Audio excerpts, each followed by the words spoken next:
You know that feeling you get when you're overwhelmed and you've made a mess of the Play-Doh that you're playing with? And so you just take it all together and you just smash it all That was my childhood. and you hope that something good comes out of it? Mm-hmm. That's this movie. How? You know what? You know what? That's what Fox is doing all the while. We're going, wait, didn't that person die? No. You're wrong with all of these things. You're wrong, and we'll explain why. But why don't we start the show so that we can do this properly? Hit it.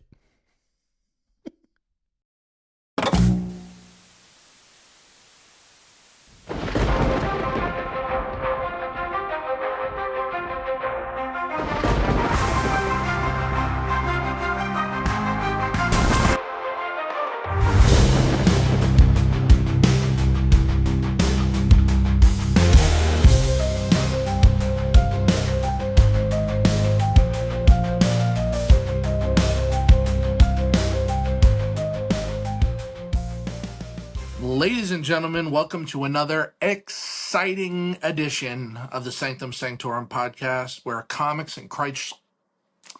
Welcome to another exciting edition of the Sanctum Sanctorum podcast, where comics and Christ culture collide. I am one of your hosts, Chris.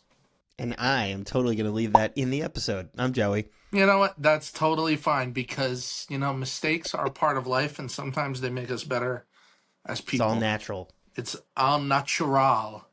It's all natural. What's going on? Oh, not too much is happening over here. It's been a wild time since our last episode. Just, life be lifing and all that. But one exciting thing that happened is that the Muppet Show released a new special on Disney Plus in hopes that it will kind of revamp the show proper and like do a regular Muppet variety show reboot.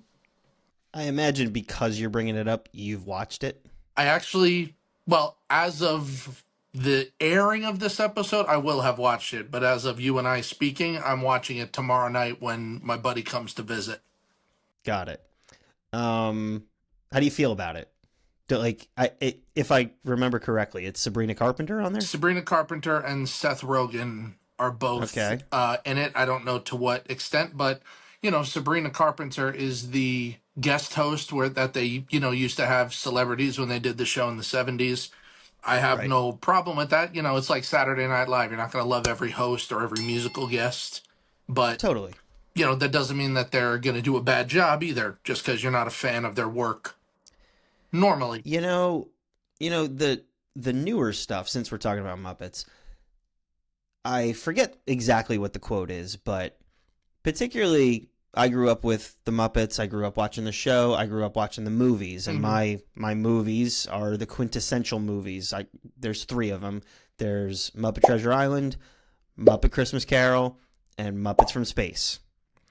Now, Muppet Christmas Carol, you don't do the space one? No. One, it's not a musical, and two, it's kind of like giving the Joker an origin. I like that Gonzo was just a whatever. I didn't need him to be an alien. Dude, it's got some of the greatest lines ever. There is a menu correction, okay? We will now be serving bologna sandwiches. But no bread. Build a jacuzzi and we will come, okay? You got to know when to hold it. I'll have to rewatch it, but I mean, if you're talking quintessential Muppets and you're not saying the Muppet movie, Muppets Take Manhattan, The Great Muppet Caper, they're fine. Christmas Carol and Treasure Island are amazing, but like the original Muppet movies are what made them. Sure, but the Muppets from the 90s when you and I were kids, like those were our Muppets. It's like talking about the golden age of Disney. Like, of course there's Fox and the Hound, but that wasn't my era. Okay, they were of my era, but I also grew up watching the original ones. Okay. So that's they didn't come out when I was born. They came out before me, but okay, but the point is, all of that to say, you watch Treasure Island and you watch Christmas Carol, And the reason that they work so well is because they have anchor beings, which is something we'll talk about in this episode. Mhm. You've got Tim Curry and you've got Michael Caine. Yes. And the reason those two movies work so well is because Michael Caine is treating this like a Shakespearean play, and Tim Curry is acting as though he is a Muppet. Yes, I've seen that. And both of those approaches are wildly different, and they both work. Now, why do I bring that up? I have yet to find an actor from those movies onward who has taken the role of human interacting with the Muppets seriously. I just don't believe anybody. And that's kind of the gist I got with Sabrina Carpenter, even looking at the previews. I'm kind of like, you're putting it on too much. Like, this isn't natural. And I feel like Curry and Caine just sort of get it. So I'd be interested to see how she does. I would agree with that. Well, I would agree to a point because I think that Jason Segel, when he did the Muppets movie that came out in like 2011 or so, Oh, yeah. he was, Forgot because about he that. loves He them did so good. much, he was so great because that movie just knew what it was and poked fun at itself nonstop. You know, it's that is a wild, now that's a wildly different movie than Treasure Island and Christmas Carol, but yeah, I'm willing to give it a shot because I think that what we need right now in a world so divisive is a little bit of the joy that the Muppets can bring. A little bit more Muppets. But not what we're talking about today. Today, we are diving into something. We have a comic book culture moment that's We sure do. from your mind. And you know what it's all about? Time travel! Time travel. Are you telling me? Are you telling me that you built a time machine Doc, out are of a you- DeLorean? Are you telling me that you built a time machine out of a DeLorean? The way I see it, if you're gonna build a time machine into a car, why not do it with some style? That's heavy. You got a better voice for that. I can't do that voice. You kind of sound naturally like Marty McFly. Doc, you telling me that you built a time machine out of a DeLorean? Yeah, that's pretty good. If you go up like maybe half an Pull it octave, off. you're like dead on. I actually do have my Marty McFly jean jacket on. But anyway, we are talking about time travel today, and comics in particular have been using the method like an etch-a-sketch for storylines throughout their history. But I'd love to talk to you about it because you and I differ on the approach to time travel. Time travel is one of my favorite story mechanisms. Back to the Future is one of my top 3 favorite movies. I love a good time travel. It's one of the reasons I like this movie that we're covering today. But if I got to be honest, sometimes it's just a cheap MacGuffin to redo poor writing. So what do you think? Does time travel serve a greater purpose? Is it necessary? Do you like it? What are some of your thoughts around time travel? Well, I think that it again, like so many things, I think it kind of has to be a little dependent on the story in which it's being used. Like, I think as much as I enjoy Endgame as a movie, you know, Avengers Endgame, time travel was just used as kind of a giant band-aid. It was like, oh, all these terrible things. Well, we can fix all of it by inventing time travel in a way that doesn't make any sense. And oh, we messed that part up. You know what? We can time travel to one other place and get it right again. You know, so I feel like sometimes it can be used as a giant band-aid. Other times I think, like, if you look at something like Back to the Future or Terminator, the time machine, where it's just used as an exploration tool, it's not used to solve a problem, that's when I think it's a little different.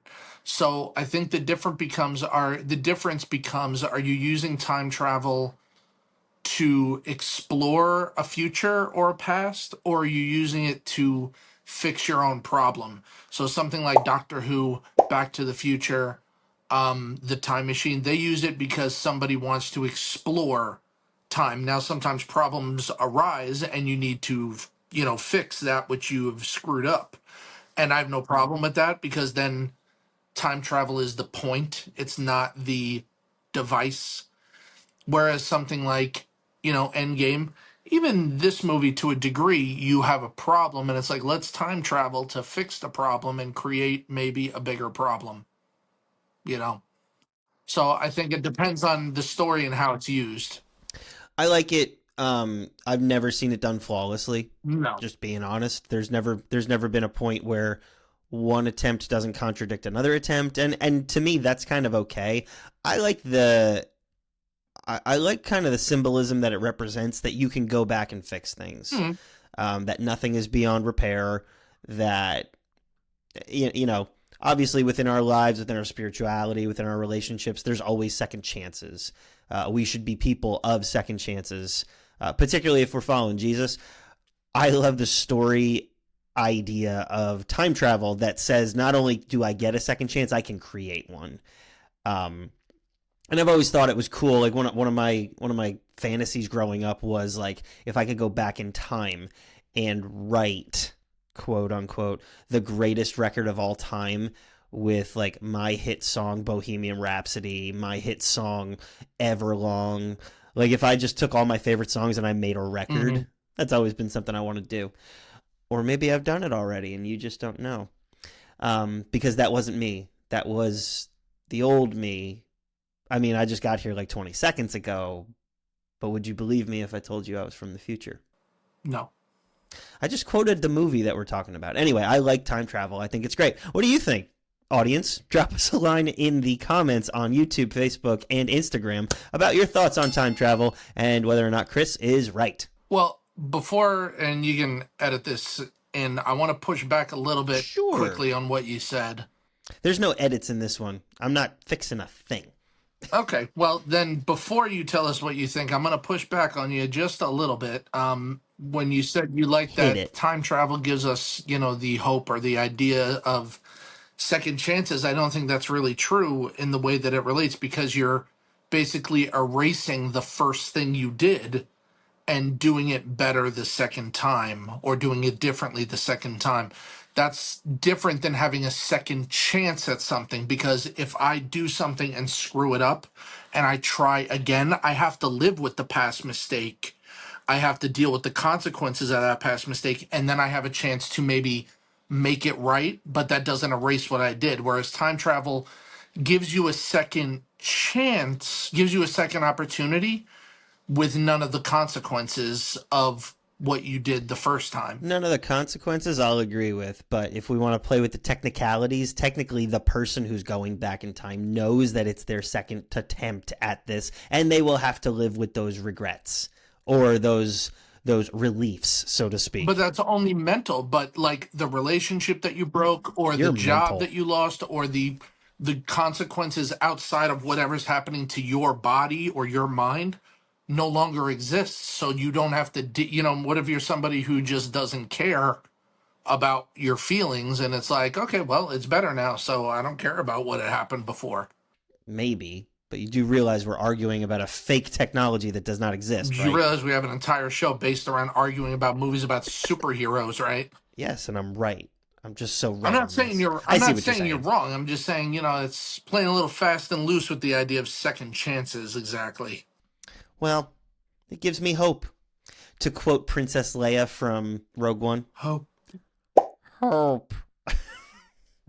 It's so fake. It's one of the most hated scenes in any Star Wars for me. And you know what? I loved it, to be honest. I love the movie. I just hate the scene. I don't mind the scene at all. I quite like the scene. It was a nice bridge between... A nice bridge. She looks like an animatronic from FAO Schwartz. Listen, you can only do so much with de-aging technology and CGI and all that stuff, but the attempt made me happy. No, the attempt should have been a pan over shot from behind, and you see the buns of hair. You don't have to see her face. You would have known exactly who that was. Yeah, well, of course you would have, but I loved seeing a young Carrie Fisher as Leia again. It wasn't young Carrie Fisher. It was young robot Fisher. It was...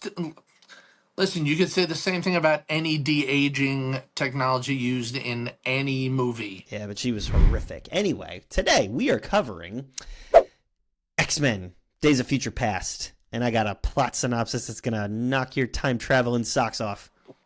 Yeah, we'll see. Yeah, we'll see. It's actually pretty good. Cue the time traveling music.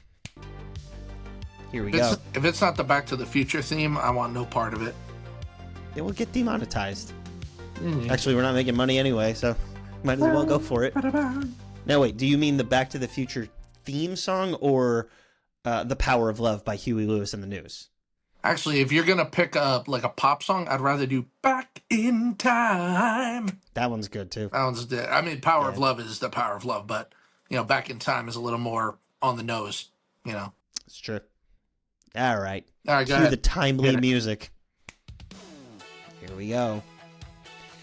While a dystopian future nightmare of mutant hunting Sentinels are eliminating characters we're not familiar with, the X-Men we are familiar with and forgot about since 2006 have a plan of survival that's one part desperation and one part narrative wizardry. Enter Kitty Pryde, the Wi-Fi router of time travel. She needs to send Wolverine back to 1973 with one mission: stop Mystique from assassinating Tyrion Lannister and prevent the timeline from collapsing into chaos. Featured in this mutant hot tub time machine are some characters we love, including a highly medicated Charles Xavier, a very imprisoned Magneto, and one of the greatest slow-motion scenes in a comic book film that makes Zack Snyder look like a first-year film student. Meanwhile, the rules of time travel are introduced, adjusted, and abandoned as needed. The emotional stakes depend heavily on your willingness to forgive prior films. And Wolverine once again will carry the entire franchise on his back. Can continuity be rewritten? Can characters be restored? Find out as a timeline is spiritually baptized in retcon, in the last great film carrying the X-Men title, X-Men: Days of Future Past. Dun dun dun! All right. I mean, you had some points there. Yep, never wrong. Not always right, but never wrong. Who's in the movie? Well, listen, if I had to go through the list of everybody who's in this movie, we'd be here all night. So let's suffice it to say Who's in the movie? that Yes. it stars specifically, I would say, Jennifer Lawrence, Hugh Jackman, and Peter Dinklage, along with everybody from the original and new class of X-Men movies. They're all here. I would say that Hugh Jackman is the main, Wolverine's the main character. Peter Dinklage is mostly the main villain, and Jennifer Lawrence is a major catalyst. And so That's the thing about X-Men movies. It's like, yeah, there's kind of a bad guy, and the X-Men are always fighting each other. There's ideological villainy. well, especially in the like prequel series, or first class series of X-Men movies. Magneto is not quite the villain yet. First it was the Hellfire Club, and then it was kind of Magneto, but it was their redemption, and then Mystique was kind of bad, but not really, and there's a lot. Oh, she's bad. There's a lot going on in there. This is the last movie. I'll get more into this when we talk about our bad. This is the last movie that I feel like Jennifer Lawrence cared about the role. Amen. Because I think that in what came after this, Apocalypse and Dark Phoenix, she just doesn't give a crap anymore. She was like, I don't want to be painted blue anymore. I'm done. But there are some phenomenal things in here. Why don't you go first? There's some great stuff. Listen, the first great thing is the original cast returns. We had Hugh Jackman, we had Halle Berry, we had Ian McKellen, and we had Patrick Stewart. And at the very end of the movie, we see, James Marsden and Famke Janssen and Kelsey Grammer. I love seeing the OG cast make a return for this. We back, baby. Now, I know that you kind of judged it in your opening salvo there, but I quite enjoyed the opening Sentinel fight. I thought it was a lot of fun.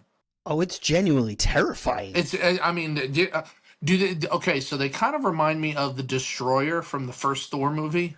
Yeah. But I love the idea of these Sentinels. Now, again, as a purist, I don't love the new design, but I like the idea of them being able to adapt to any mutant power and counteract it.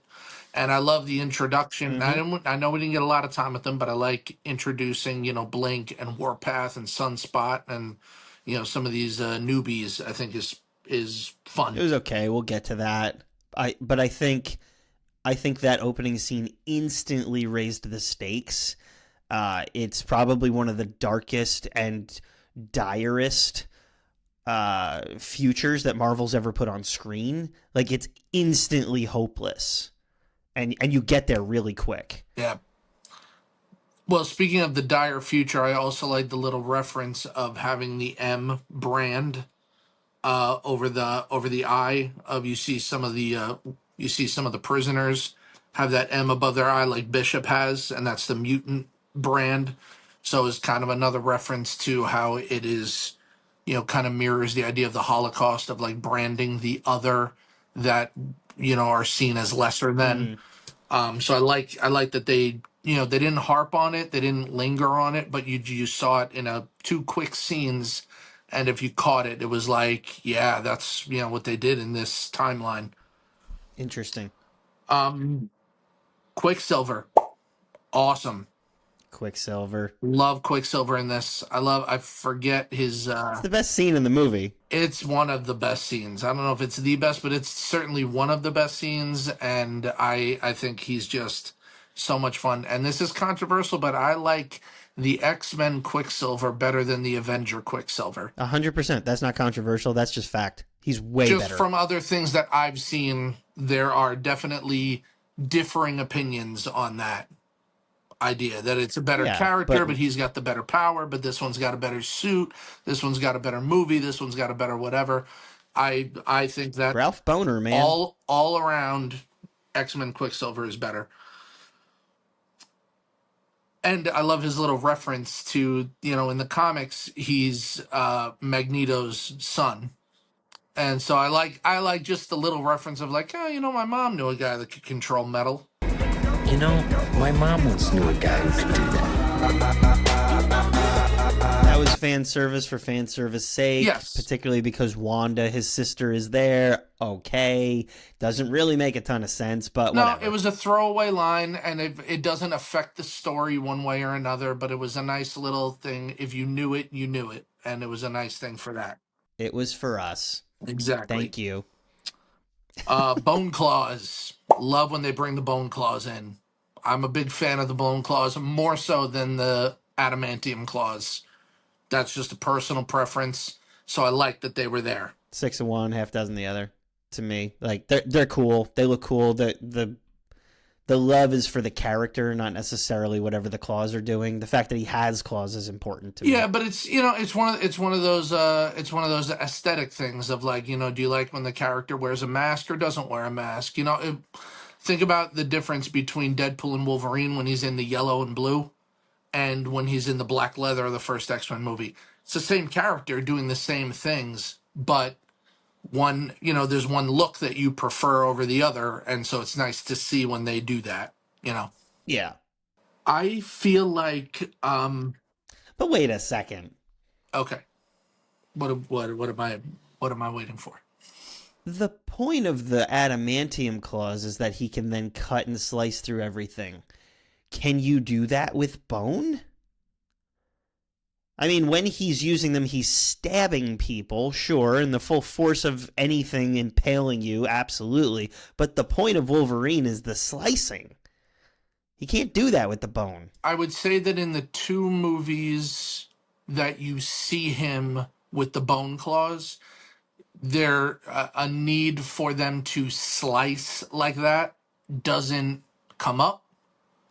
Obviously because they wrote so it. That's So just that just an adaptation. So it's just, yeah. So I mean, would he be able to do the the berserker thing without the adamantium claws? Probably not. Would he be able to slice through a door? Probably not. But also because he's got super healing, they keep growing back as as he wears them down, they grow back. So Right. Who knows? All right. That's a don't think too hard about it kind of thing. Oh, too late for that. We're in the time travel X-Men movie. I think we're going to think a little too hard. Yeah, maybe. I love the imagery of when after Mystique attempts to kill Trask and Beast chases down Magneto, and Magneto kind of locks him in the like the metal on the fountain, and people are just like taking photos and doing all that. That imagery of just like this helpless, what is it? And he's on display in the form that he's always been ashamed of and has worked really hard at trying to hide. I think is just a really powerful image of this is how the mutants are treated all the time. They're looked at as freaks, they're looked at as a spectacle, and not something to be understood or accepted, but something to be feared and put in a zoo, with this movie, something to be experimented on. Yeah. And I just think the image of that was really powerful and really well done, that it's like this anger but also sadness and confusion, and I think there's just a lot of emotions on display there, and Nicholas Hoult does a great job with that. It's a moment for sure. Couple of little things. I like the trophy case in Trask's office. I always love when the villain has a trophy case in a dark future, when they've got all the heroes' masks, or all the remnants of the people that they've beaten. I like the moving the stadium. I think is a nice callback to X3 when Magneto moves the whole bridge. Right. So it feels like it was a nice callback and a nice little like, I can do this. Just wait a little while and you'll see when I move a whole bridge. This guy's always moving big buildings. He's just moving big stuff all the time. All right, let's talk about Peter Dinklage. Do we have to? Now, again, we know that as much as we may love the X-Men universe, the timeline is all over the place with all of the movies, even the unconnected movies. Like even if you look at the Deadpool movies or New Mutants or something like that, the timeline is all over the place with what is and isn't in these movies. Now, Trask made an appearance in X-Men 3 with Bill Duke. Yes. Looks nothing like Peter Dinklage. And it looks nothing like Peter Dinklage. So, now that's a small thing, but I think that it's really fun to have Peter Dinklage in the movie as, an actor who is a little person where that is not a part of the character. It's not played for a joke. It's not I look like this, and so I always wanted equality. And in fact, it's someone who looks different compared to the average person, who is the, spearhead of this persecution against mutants, which I also found to be a really interesting juxtaposition. It's like you are, not an average sized individual. So it very easily, not too long ago, you would be looked at as the freak or as the thing to be on display. And now you're taking that attitude and just like putting it on to another other. You know what I mean? Yeah. And I, think that was an interesting choice to have an actor who looks so very different be the figurehead of that anti-mutant movement. But as I'm watching it, and I'm noticing the very clear and apparent difference between Bill Duke and Peter Dinklage, I came up with a theory, and I want to run it by you. Okay. So you said, okay, we know the timelines are always messed up. And yes, X-Men, you can follow chronologically until about this movie, maybe the Wolverine. Okay. If you just watch in the order that they come out, you're like, okay, I can follow. And then things start to get a little wonky. Apocalypse does not follow the same thing because it hops a decade. Dark Phoenix is a disaster. I don't even count New Mutants, but then you throw Deadpool in there and it's like, well, where is this stuff? New Mutants and Deadpool are both removed and included because they're not directly related, but the things that they talk about in those movies make it seem like when is this happening exactly? Like what what has happened in those movies that's affecting this right now. And Wade even goes, McAvoy or Stewart? These timelines are so confusing. pointing out what we all kind of feel. However, if you assume that every single movie is a different timeline, it actually works. So we're including the original trilogy. Yeah. Every movie that takes place in this universe is in a separate timeline, is what you're telling me. It's in a separate timeline, and the reason you can make that comparison is because Kitty Pryde is in all three Yes. of the original ones and played by three different actresses. Yes. You're telling me that was an accident? Yes. You're telling me that wasn't on purpose? You couldn't just contractually get the exact same actress? No. Yes, I think that was by accident because they weren't using Kitty Pryde in the first two, and then in the third one they decided, oh, she is a pretty popular character. We probably should include her as a bigger role. Maybe, but I don't know. It's kind of fun to think like each one is different, therefore there's totally different timelines with the same variation of these characters. I mean, look at the end of Last Stand. Even Xavier dies and then hops into the body of his twin brother or something like that. Like, it just doesn't have to be the exact same timeline. And thinking of it like that is kind of fun because now it's like, oh, look at all the branches that they just made. But if you're trying to follow it chronologically and you're like, oh, no, it's all the same, well, then, yeah, you're going to get exactly where we are, where it's like, well, there's continuity major issues going on. Yes, there are major continuity issues, and we'll talk about some of that in bad. But I do think that Days of Future Past goes a long way in at least attempting to fix the problems that existed up to this point. Now, obviously, when they do all the movies that came after it, they kind of mess around with it further, so they kind of make some of it worse. But if you watch from X-Men 1 to X-Men Days of Future Past, it does do some of the work repairing some of the mess that was made. You know, it doesn't, obviously it doesn't make it perfect, but it does repair some of the mess. Well, and that's one of the things I have on my good. This movie embraces the mess. It does not ignore it. Yeah. And it attempts to fix it. Yeah, it does it in an honest way, and it's like, good for you. Because you wouldn't be able to tell, your own story. They wouldn't be able to tell the story they wrote just for this movie if all they did was try to fix the problems of the previous 5 or 6 movies. We'd call it The Rise of Skywalker then. Well, we're not going to get into that because we don't have the same opinion on that, but the movie sucks. I like the going back and forth between the future battle and the past battle. I like the going back and forth a little bit. End scene? Yeah, towards the end when you have this stuff happening in the stadium, and then you have the all of them at the last stand against the Sentinels. I like all that. Now I think the future battle is better. But it was a little whiplashy, but at the same time, it built the stakes. Yes. Trask and Stryker. Okay, so young Stryker is in this movie. No.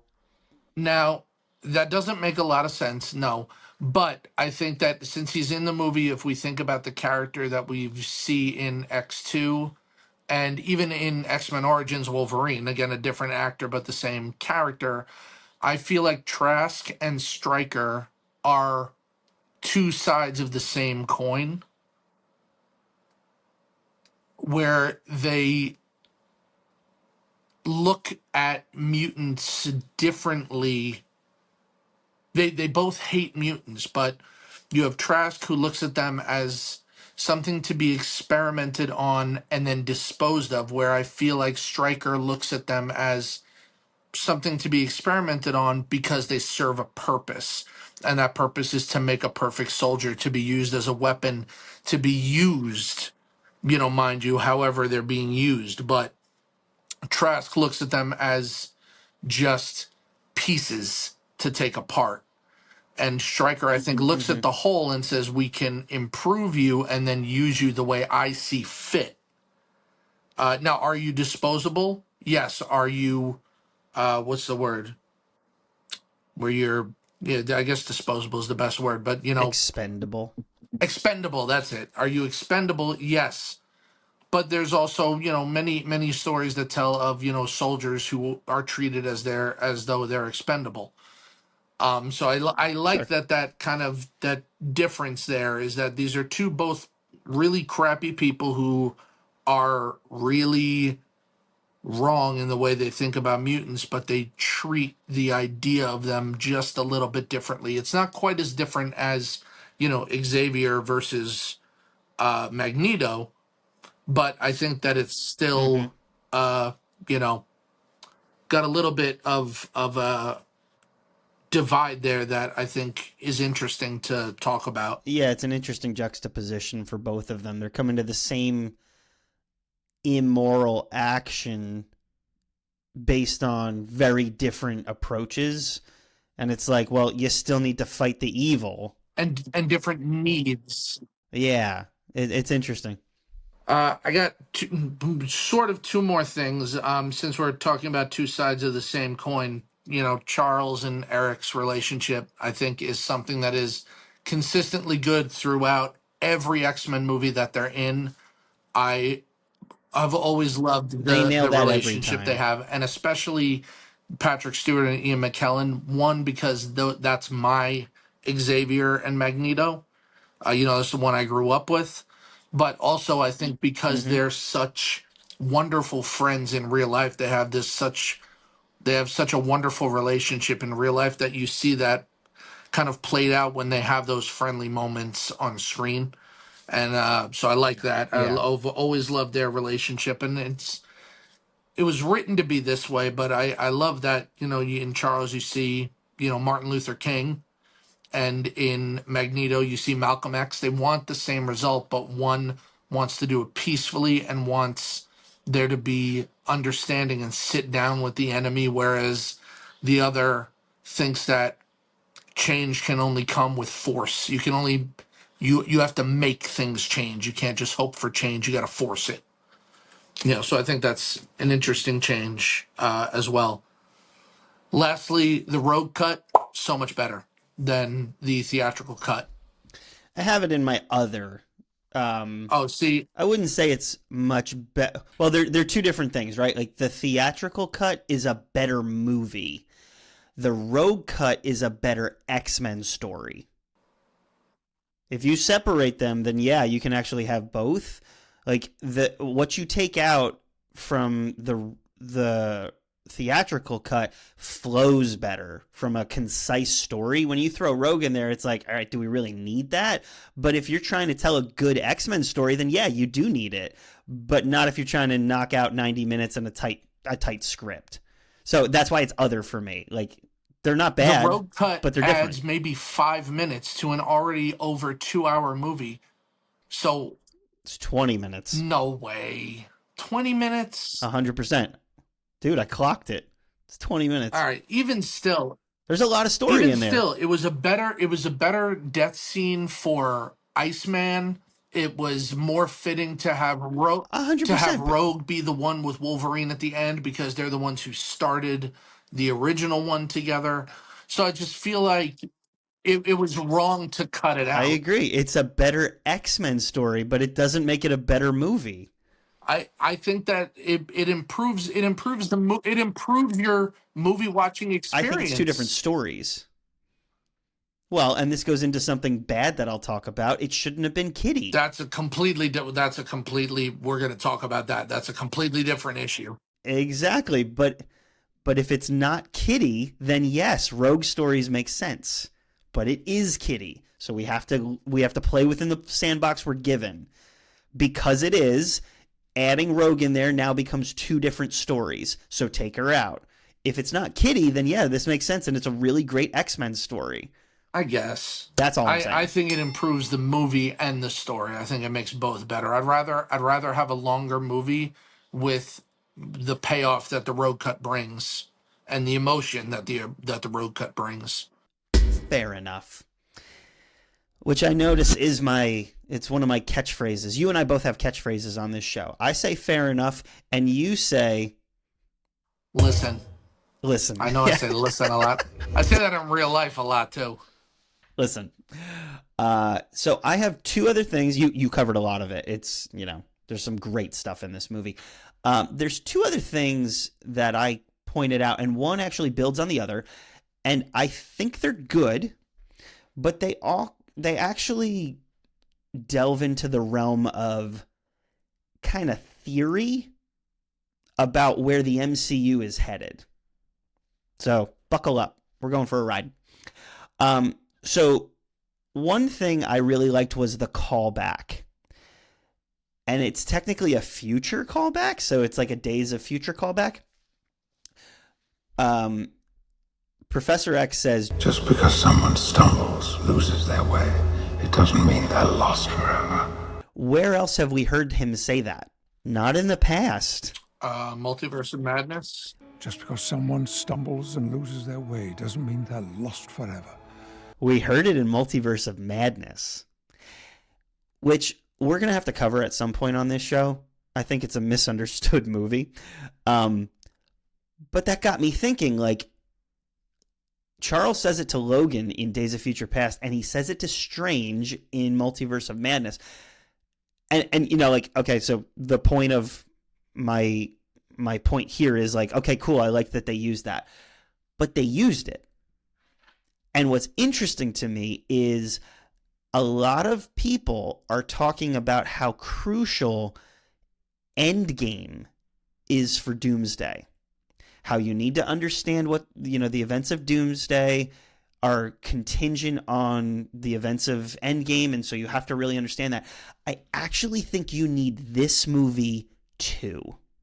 And here's why. At the end of this movie, Logan and Charles have a moment where he says, you're late, you have a class. Aren't you supposed to teach history? And he says... A class to teach. History. History. Actually, I could use some help with that. Help with what? Pretty much everything after 1973. I think the history I know is a little different. Welcome back. Charles remembers it. What is that? That's an incursion. Now, it's contained in Charles's mind, but he knows about it. So the messing with timelines does not start with Stephen Strange. It does not start with Captain America and Infinity Stones. It goes back to this. And what's interesting about that is I think the X-Men are aware of incursions, and they've probably been putting them out left, right, and center. And if they are aware of them, then that means they're used to putting them out, which immediately juxtaposes them to the Avengers. So now it's not, okay, it's the Avengers versus Doom. It's actually X-Men versus Avengers, because Charles knows an incursion is coming, and the X-Men are used to snuffing them out. That's my theory.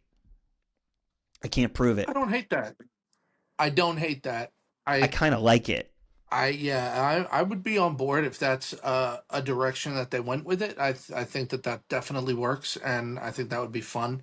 I don't hate that at all. I think that's a nice way to kind of, bring them in a little bit. So because otherwise it's just like, all right, well, why are we all fighting Doom?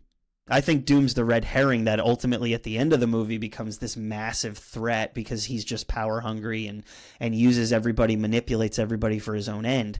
But how do we build the tension? Which again would work with Marvel taking the title of a popular crossover story and then changing the idea completely with AVX, which is, Avengers versus X-Men. So that would not work. So I don't hate it. We'll see what happens in a couple months, but why don't we take a break? Let's hear an ad from our sponsor. Well, usually we do our other first. You want to do other, or you want to just wait on it? No, usually I say let's do an ad from our sponsor, and you say let's do our other first because you're impetuous. Oh, well, then it works out because that's what we're doing. I think I only have one thing. I might have two. I have one thing. My rogue cut was my other. I have two others. One of them I'm going to save for bad because it connects to something that I'm talking about. But Okay. everybody keeps blaming Mystique here, but it's Magneto's fault that they have her blood. Magneto shot her, Yeah. and they got her blood off the pavement. So it's Magneto's fault that they have her blood and that the experiment can still continue. That's why just stopping her from killing Trask didn't change the future, because they still got her blood because Magneto flubbed up. Yeah, but Michael Fassbender is way better than Jennifer Lawrence.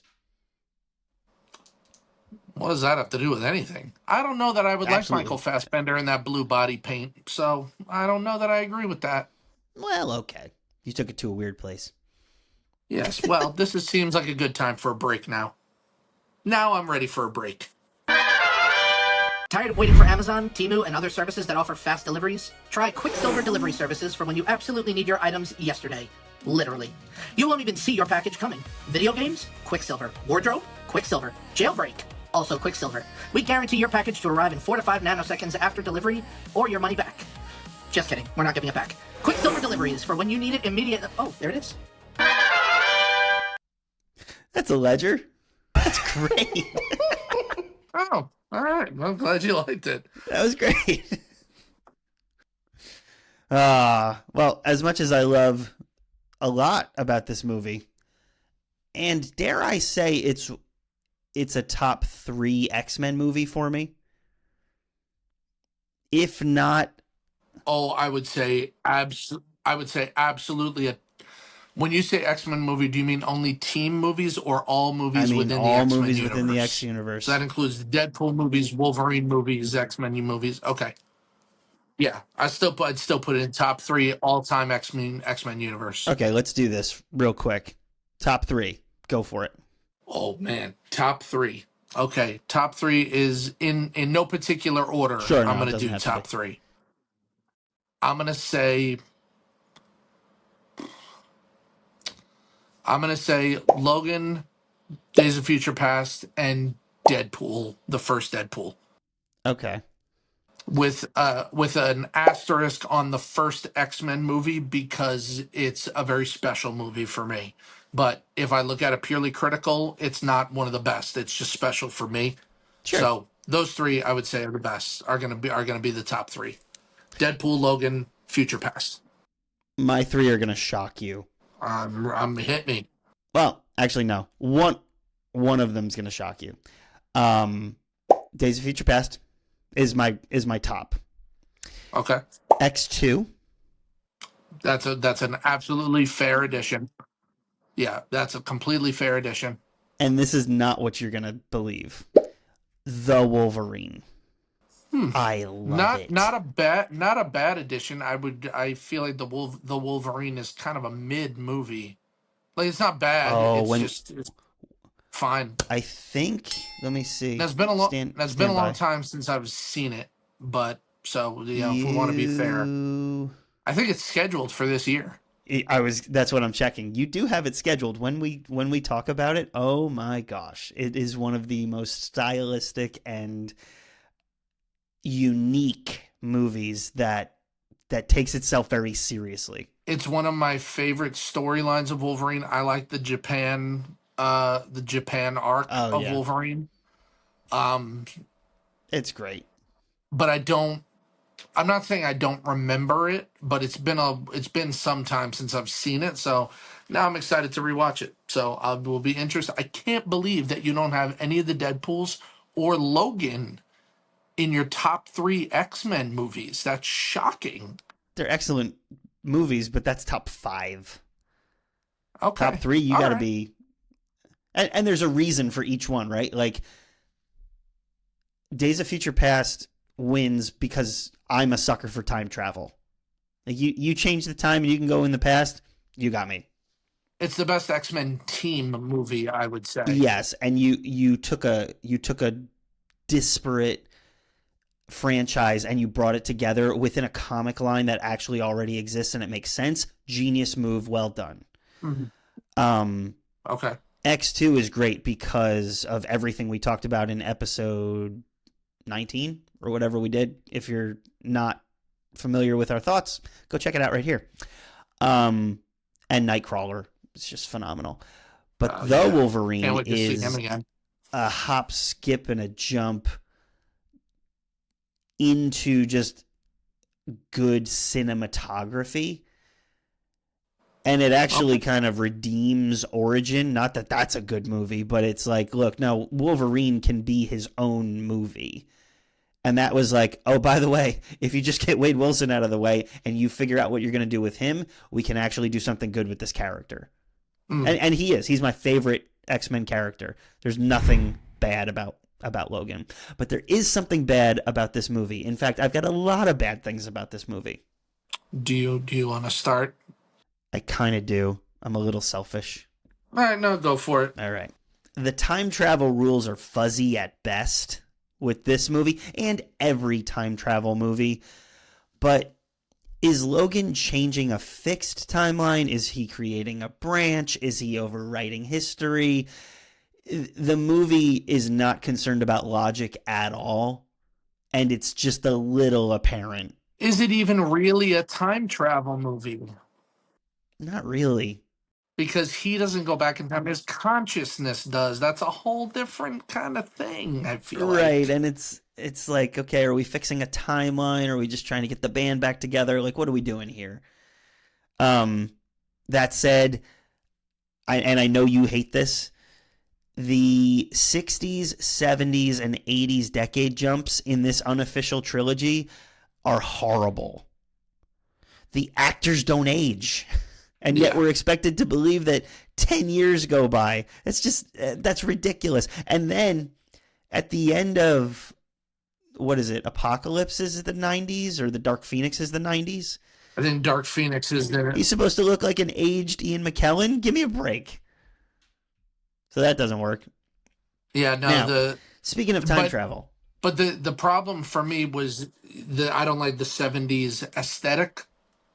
Personally, yeah, you hate so the vibe. I don't like movies that take place in the 70s are not my jam. But I think you're right. The weird decade jumps, meanwhile, they look like only a few years have passed because that's all that passed from movie to movie. Yeah. So, yeah, it's weird. It's weird, and they didn't really consider that when they started this whole thing. Okay, so what year do they need to send Logan back to? What was it, 1973? 1973, yep. Why didn't you send him back to 1972? Why did you not give him more time? Like, you could send him back at any place and any time, and you choose seconds before it desperately matters? Yeah. Don't manufacture a ticking clock time bomb narrative here. This does not matter. You had plenty of time. And the other thing about the logic of that, if Charles has his powers, this movie is not necessary, and it's 5 minutes long. Charles fixes all of this. Well, that gets me started on, and I don't mean to just jump in, but that gets me started. One of the biggest problems I have is young Charles Xavier's attitude in this whole movie. Now, in the comics, young Charles had a tendency to sometimes be arrogant, which is fine, but to become this like bitter, disenfranchised, never apathetic, angry at the world. No, not a fan.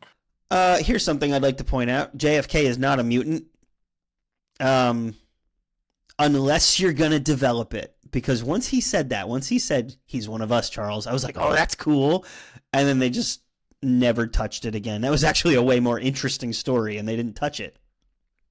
I think the idea is that it could be anyone that, you never know who is and who isn't, or who could be. But you're right. I think that would be a fun story. It's like the potential of Secret Invasion, where anybody could have been a Skrull, and yet they're like, nobody's a Skrull, but everybody's a Skrull, but we're not going to worry about it. The Sentinels' power thing is a little weird, where they can basically adapt to everything, but at a certain point, they kind of just feel like plot devices and cheat codes instead of like actual adaptions of mutant powers. It's like, oh, they can just do that because the story needs to get a little more intense. It's like, well, do they? Or should there just be a subset of what they do, and that's the thing that the mutants need to fight? Because now it's just like, copy, paste, and now you're not really a threat. You kind of just took me out of it. That's fair. How does Logan know QuickSilver and not mention that once? I know a guy. Well, go grab Mystique. Because then the film's done. He just goes home. He's done. He breaks into the most secure location on planet Earth. A prison underneath the Pentagon. But he can't steal one more person to prevent this thing? Or even at the end of the movie, have him steal Magneto's helmet. Have him steal the mutant detector button from Trask. There's a million different things they could have still used him for. Absolutely. I don't like that Storm is basically background wallpaper. If you look at the comics, she is an Omega level mutant. She is sidelined hard. She was meant to be little more than a cameo in this, I think. I think that other than Wolverine, that's what it was meant to be for most of the older casts.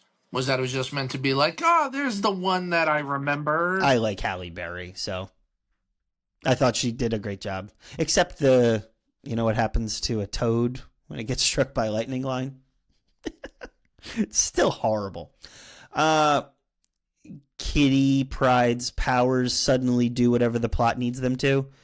At no point have we established that she can send consciousnesses back in time. She runs through walls. Okay. It's a cool idea, but it's never explained. It's never set up. No. It's bad. No, not a cool idea. Not a cool idea at all. It's a cool idea if you have the right mutant to do it. It's not a cool idea because all her powers are running through walls, and she was the wrong person to give that weird power development to. Really, it should have been Charles doing it. It would have even been a fine development for Blake. It should have been Rachel Summers. Yes, well, I'm getting there. Getting there. Okay, sorry.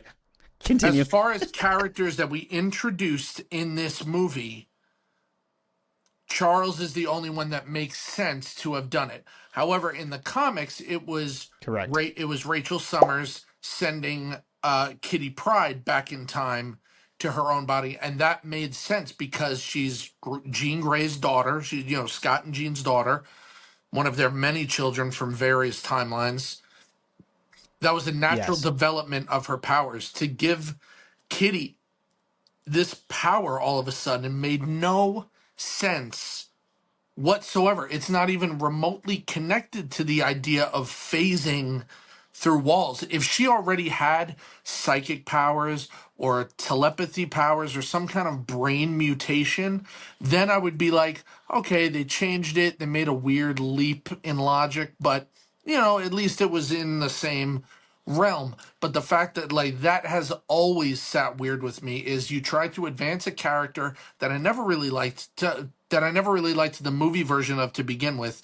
You mistreated one of the best characters in Xmen, and you wasted the idea that you could have briefly introduced Rachel Summers.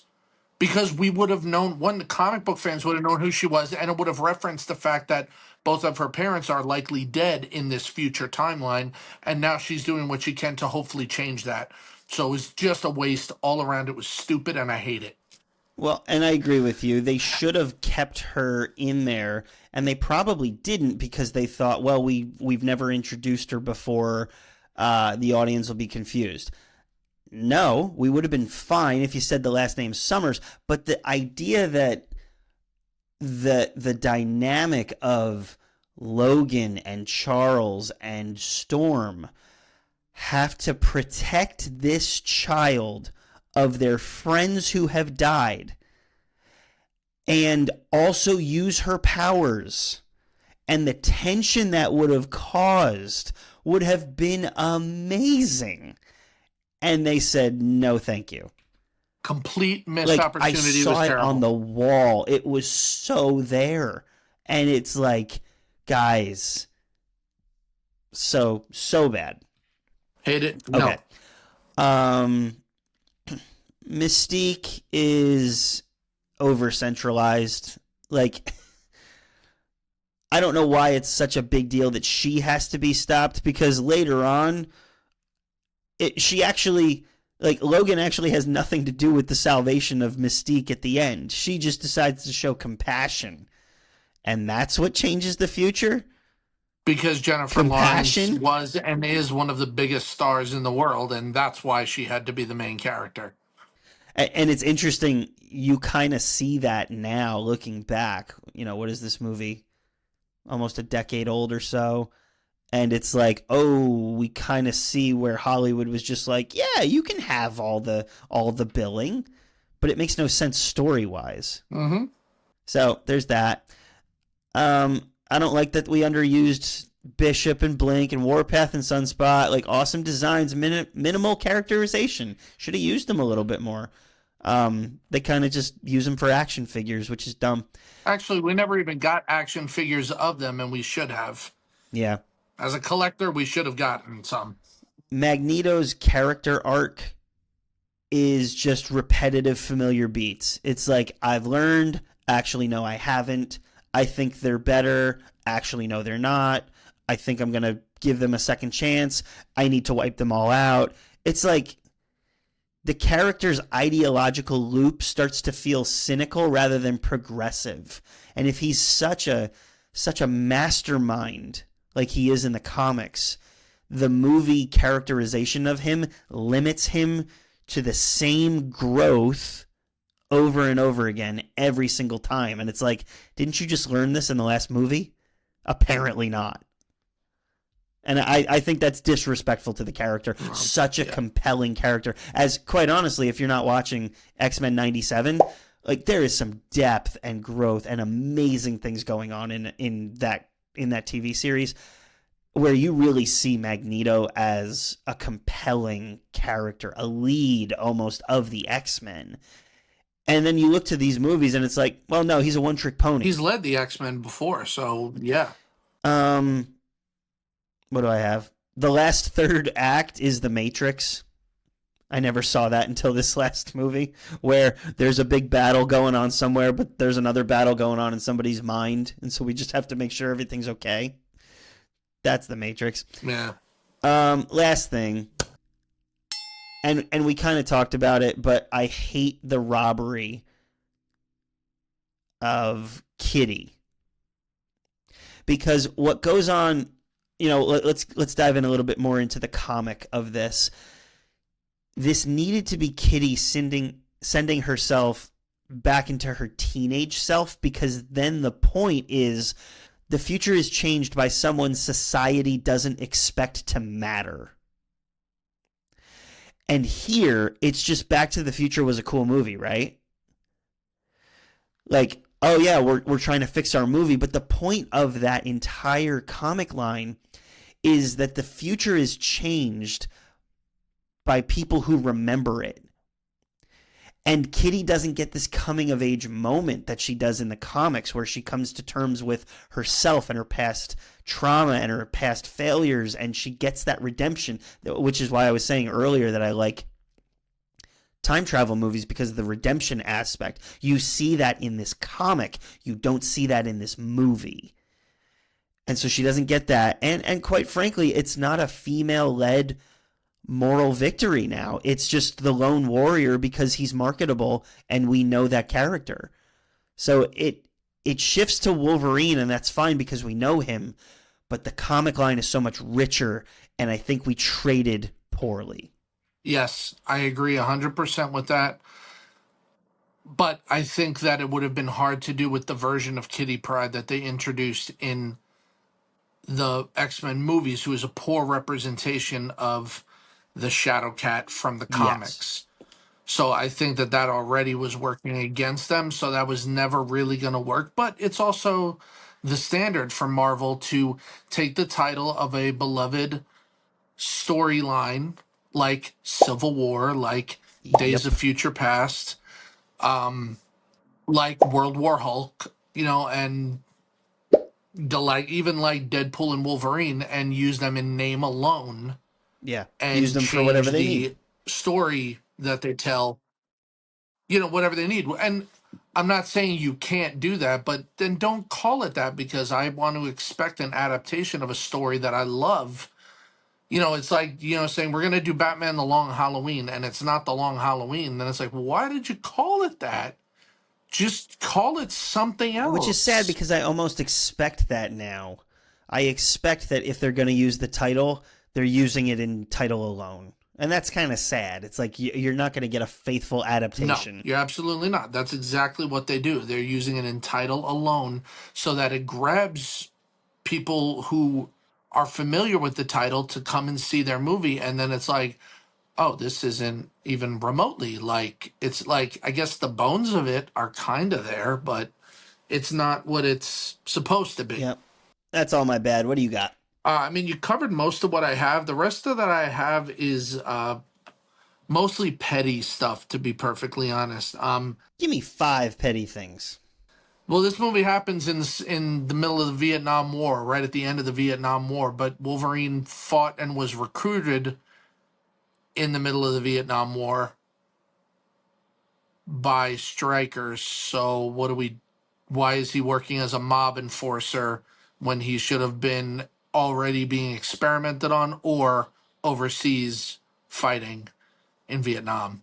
So that doesn't make any sense. Again, if it's a different timeline, it's fine. I guess. I don't like Xavier talking to himself. Like, I don't like old Charles talking with new Charles. That's a good scene. It's a fine scene. I just don't care for it. It just seems a little like much. And with Charles, I've always hated how young Charles does this all the time. That's how you know he's using his powers. One eyebrow goes up and he's, that's how you know he's using his power. Patrick Stewart never needed that. No, never he did needed not. that. So that bothers me. Well, did the Lord speak to you at all in said film? He spoketh to me, and he showedeth me the bone claws of life. I said before, Wolverine's my favorite X-Men. Close second, Magneto.